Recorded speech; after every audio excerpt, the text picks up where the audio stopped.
আমরা সবাই তো কমবেশি ভূতের গল্প শুনতে ভালোবাসি, তাই না? হ্যাঁ।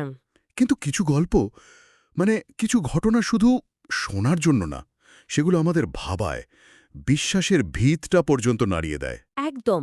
আর আজ আমাদের হাতে ঠিক তেমনই কিছু অবিশ্বাস্য ঘটনার সংকলন আছে। এগুলোকে নিছক গল্প বলে উড়িয়ে দেওয়াটা খুব কঠিন। আমাদের আজকের আলোচনার উদ্দেশ্য কিন্তু শুধু ভয় পাওয়া না। আমরা চেষ্টা করব এই ঘটনাগুলোর গভীরে যেতে, বোঝার চেষ্টা করব যে এগুলোর পেছনে কি শুধুই অলৌকিকতা, নাকি মানুষের মন, তার বিশ্বাস, তার পারিপার্শ্বিকতারও কোনো ভূমিকা আছে। ঠিক। চলুন শুরু করা যাক। প্রথম ঘটনাটা রাজবাড়ির এক ইমাম সাহেবের। তার জীবনের এক ভয়ঙ্কর অভিজ্ঞতা। হ্যাঁ, এই ঘটনাটা বেশ অন্যরকম। এর শুরুটা হয় একটা প্রত্যন্ত গ্রামের মসজিদে। ওখানে তাবলিগ জামাতের একটা দল এসেছিল। তো এক রাতে সেখানে এক নৃশংসভাবে খুন হওয়া ব্যক্তির লাশ নিয়ে আসা হয়। খুন হওয়া লাশ? হ্যাঁ, খুন হওয়া।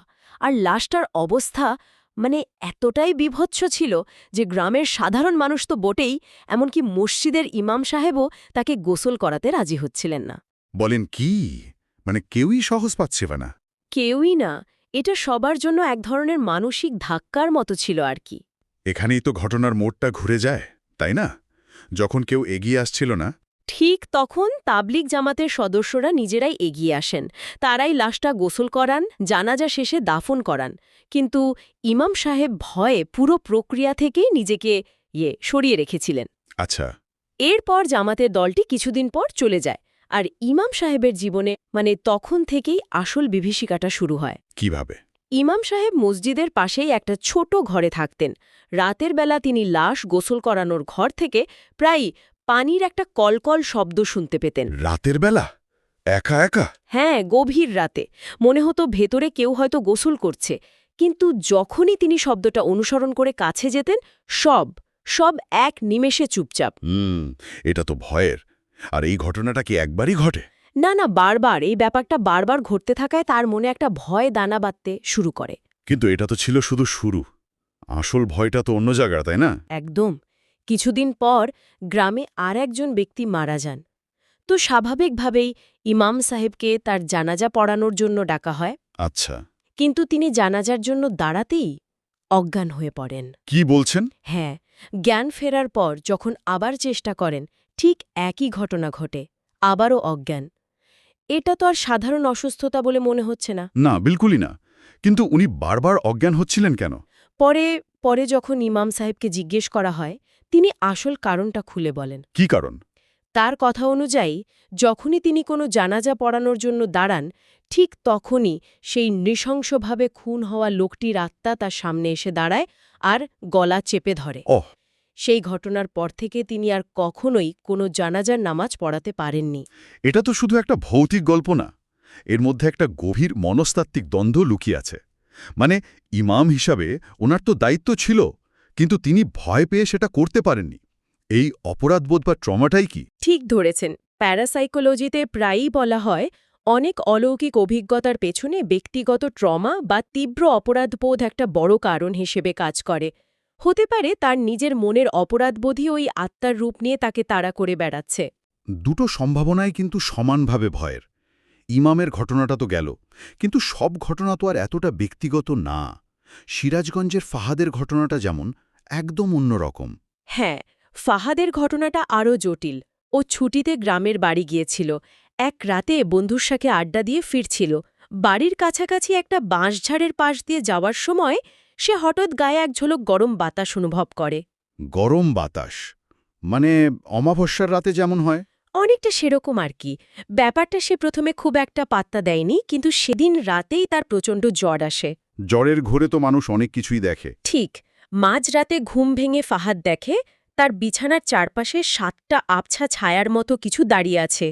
সে স্বাভাবিকভাবে এটাকে জ্বরের ঘোরে দেখা দুঃস্বপ্ন ভেবে পাশ ফিরে আবার ঘুমিয়ে পড়ে।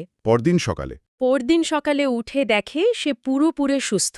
জ্বর নেই, শরীর একদম স্বাভাবিক। তাহলে তো দুঃস্বপ্নই ছিল। সমস্যাটা হলো ওটা দুঃস্বপ্নেই শেষ হয়ে যায়নি। পরের রাতে ঠিক একই সময়ে তার আবার ঘুম ভেঙে যায়। আবার? হ্যাঁ, এবার সে আরও স্পষ্ট দেখতে পায়। সেই 7টি ছায়া তার বিছানার চারপাশে দাঁড়িয়ে আছে। সে ভয়ে চিৎকার করে উঠে বসতেই ছায়াগুলো দ্রুত সরে গিয়ে ঘরের একটা ফাঁকা দেয়ালে একসারিতে দাঁড়িয়ে যায়।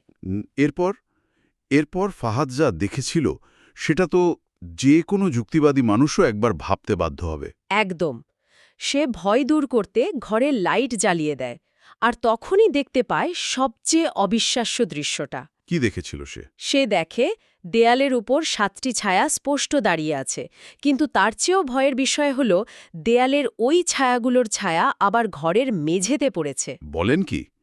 একটা ছায়ার ছায়া, এটা তো সম্ভব না। ঠিক এখানেই ঘটনাটা সাধারণ হ্যালুসিনেশনের ব্যাখ্যাকে ছাড়িয়ে যায়।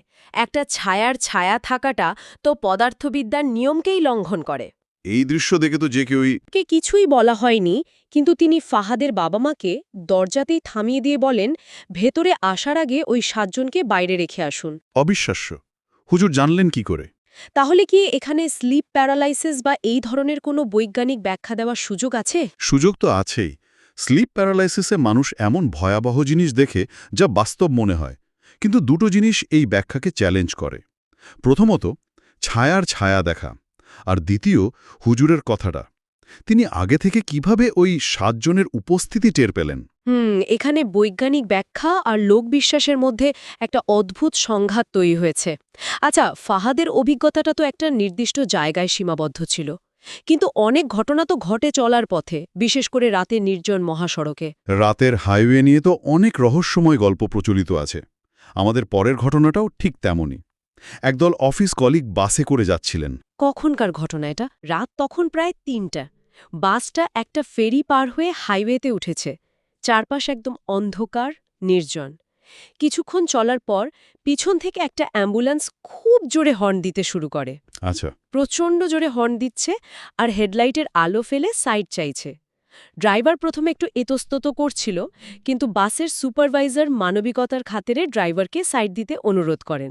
তারপর? ড্রাইভার সাইড দেওয়ার পর অ্যাম্বুলেন্সটি তীব্র গতিতে তাদের বাসকে পাশ কাটিয়ে সামনে চলে যায়। বাসের সামনের সিটে বসা কথক আর তার বন্ধু স্পষ্ট দেখতে পাচ্ছিলেন অ্যাম্বুলেন্সটাকে। কিন্তু এরপরই তো আসল ঘটনাটা ঘটে। হ্যাঁ, অ্যাম্বুলেন্সটা কয়েকশো মিটার সামনে যাওয়ার পরই তাদের চোখের সামনে লিটারালি হাওয়া হয়ে গেল। হাওয়া হয়ে গেল মানে? উধাও। একদম উধাও। কোনো বাঁক ছিল না, কুয়াশাও ছিল না, কিন্তু চলন্ত একটা অ্যাম্বুলেন্স চোখের পলকে ভ্যানিশ। একটা আস্ত গাড়ি উধাও হয়ে যাওয়া, বাসের সবাই নিশ্চয়ই অবাক হয়েছিল। সবাই হতভম্ব। তারা অবাক হয়েও বাস নিয়ে সামনে এগোতে থাকে, কিন্তু রহস্যের তখনও বাকি ছিল। আরও কিছু ছিল। প্রায় 1 কিলোমিটার যাওয়ার পর তারা রাস্তার পাশে সেই একই অ্যাম্বুলেন্সকে দেখতে পায়, কিন্তু এবার সেটা উল্টে দুমড়ে মুচড়ে পড়ে আছে। মানে অ্যাক্সিডেন্ট করেছে? হ্যাঁ, আর একজন ওয়ার্ড বয় রক্তাক্ত অবস্থায় হাত নেড়ে তাদের বাসকে থামানোর জন্য ইশারা করছে, সাহায্যের জন্য কাতরাচ্ছে। কিন্তু ড্রাইভার তো গাড়ি থামায়নি, তাই না? না, ড্রাইভার হয়তো আগের ঘটনায় ভয় পেয়ে গিয়েছিল, সে কোনোভাবেই গাড়ি থামাতে রাজি ছিল না।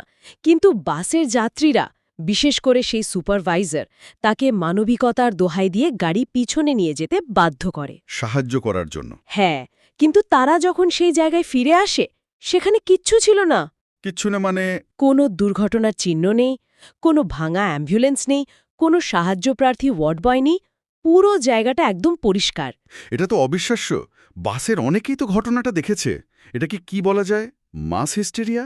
এটা শেয়ার্ড ডিলিউশনের একটা ক্লাসিক উদাহরণ হতে পারে। মানে একজনের বিভ্রম বাকিদের মধ্যেও ছড়িয়ে পড়া। আবার প্যারানর্মাল তত্ত্বে এটাকে টাইম স্লিপ বা রেসিডুয়াল হন্টিং বলা হয়।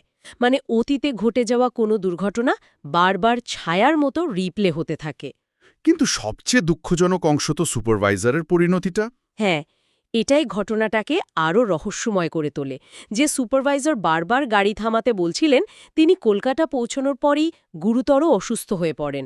প্রায় 6 মাস ভুগে তার শরীরের অর্ধেক অংশ প্যারালাইজড হয়ে যায়। এটাকে তো কাকতালীয় বলা মুশকিল। লোকবিশ্বাসে প্রায়ই একটা কথা চলে আসে, যারা অলৌকিক জগতের কোনো ঘটনায় অহেতুক হস্তক্ষেপ করে তাদের পরিণতি ভালো হয় না। এখানে যেন সেই বিশ্বাসটাই সত্যি হয়ে গেল। এই পর্যন্ত যা শুনলাম সবই তো ভয়ানক, কিন্তু আমাদের শেষ ঘটনাটা শায়দ, মানে আমার মনে হয় সবচেয়ে মর্মান্তিক। ঘটনাটা ঢাকার সিদ্ধেশ্বরীর একটি ফ্ল্যাটের।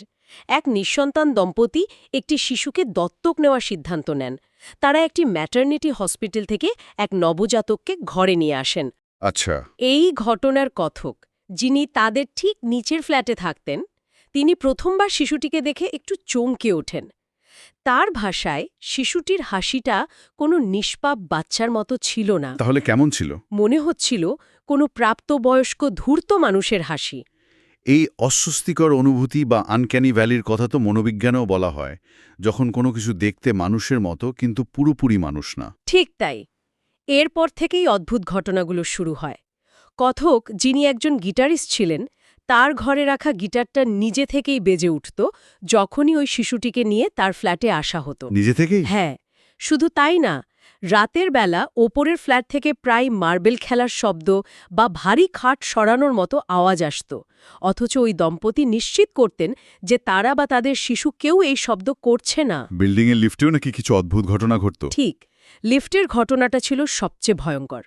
বিল্ডিংয়ের লিফটটা প্রায় কোনো কারণ ছাড়াই ৫ তলায়, মানে ওই দম্পতির ফ্ল্যাটের সামনে গিয়ে থেমে থাকত। কেউ কল না করল? হ্যাঁ, কেউ কল না করল। একদিন কথক নিজে লিফটে এক ভয়ানক অভিজ্ঞতার শিকার হন। তিনি লিফটের আয়নায় স্পষ্ট দেখেন তার পিছনে তারই সমান উচ্চতার একজন দাঁড়িয়ে আছে। কি? কিন্তু তার মুখটা হুবহু ওই শিশুটির মতো। বলেন কি, একটা শিশুর মতো মুখ, কিন্তু প্রাপ্তবয়স্ক মানুষের শরীর? এই দৃশ্য দেখে তিনি লিফটেই অজ্ঞান হয়ে যান। যা, শোনার পর অজ্ঞান হওয়াই স্বাভাবিক। শেষ পর্যন্ত কি হয়েছিল ওই দম্পতির? ক্লাইম্যাক্সটা ছিল মর্মান্তিক। একদিন স্বামী অফিস থেকে ফিরে দেখেন ফ্ল্যাটের দরজা ভেতর থেকে বন্ধ। অনেক ডাকাডাকির পর ডুপ্লিকেট চাবি দিয়ে দরজা খোলেন। ভেতরে ঢুকে কি দেখেন? ভেতরে ঢুকে দেখেন পুরো বাসা তছনছ, আসবাবপত্র ভাঙা, আর তার স্ত্রীর নিথর দেহ বিছানায় পড়ে আছে, সারা শরীরে আঁচড়ের দাগ। আর শিশুটি? শিশুটি কোথাও নেই, সে যেন উবে গেছে। গেল কোথায়? পুলিশি তদন্তে কিছু বের হয়নি? না, পুলিশ কিছুই পায়নি, কিন্তু আসল সত্যটা বেরিয়ে আসে যখন সে ম্যাটারনিটি হসপিটালে খোঁজ নেওয়া হয়। কে জানা যায়? হসপিটাল কর্তৃপক্ষ তাদের রেকর্ড চেক করে জানায় একটা ভয়াবহ ভুল হয়ে গেছে। যে শিশুটিকে তাদের দত্তক দেওয়ার কথা ছিল, তার বদলে অন্য একটি শিশুকে দেওয়া হয়েছিল। কোন শিশু? যে শিশুটি জন্মের সময়ই ক্লিনিক্যালি ডেড বা মৃত ছিল। কি বলছেন? মৃত? মানে একটা মৃত শিশুকে তাদের দেওয়া হয়েছিল? তাহলে এতদিন ধরে যে শিশুটি তাদের সাথে ছিল, হাসছিল, খেলছিল, সে কে ছিল? এই প্রশ্নের উত্তরই পাওয়া যায়নি। এটা কিভাবে সম্ভব তার কোনো যৌক্তিক ব্যাখ্যা নেই। একটা মৃত শিশু কিভাবে জীবিতের মতো আচরণ করতে পারে? আজকের আলোচনা থেকে একটা বিষয় পরিষ্কার, এই অলৌকিক ঘটনাগুলো শুধু ভূতের গল্প নয়, এগুলো আমাদের নিজেদের মনের, আমাদের সমাজের ভয়, বিশ্বাস আর আকাঙ্ক্ষার এক জটিল প্রতিফলন। ঠিক, ইমামের অপরাধবোধ, ফাহাদের শারীরিক অসুস্থতা, বাসে যাত্রীদের সম্মিলিত ভয় কিংবা নিঃসন্তান দম্পতির তীব্র আকাঙ্ক্ষা, প্রতিটি ঘটনার পেছনেই এক একটি শক্তিশালী আবেগ কাজ করেছে। আর এই আবেগগুলোই হয়তো অলৌকিক অভিজ্ঞতার দরজা খুলে দেয়। হয়তো এই ঘটনাগুলোর একটি বৈজ্ঞানিক ব্যাখ্যা আছে যা আমরা এখনও জানি না। আবার এমনও হতে পারে আমাদের বাস্তবতার সাথেই সমান্তরালভাবে অন্য কোনো বাস্তবতার অস্তিত্ব রয়েছে। একদম। শেষ পর্যন্ত প্রশ্নটা এখানেই এসে দাঁড়ায়, যখন আমরা কোনো ব্যাখ্যাত ঘটনার মুখোমুখি হই, তখন আমরা কি আসলেই কোনো বাইরের অশুভ শক্তিকে দেখছি, নাকি নিজের ভেতরের সবচেয়ে গভীর ভয়টারই প্রতিবিম্ব দেখছি? এই প্রশ্নটা হয়তো যে কোনো ভূতের গল্পের চেয়েও বেশি ভয়ের। ভেবে দেখবেন।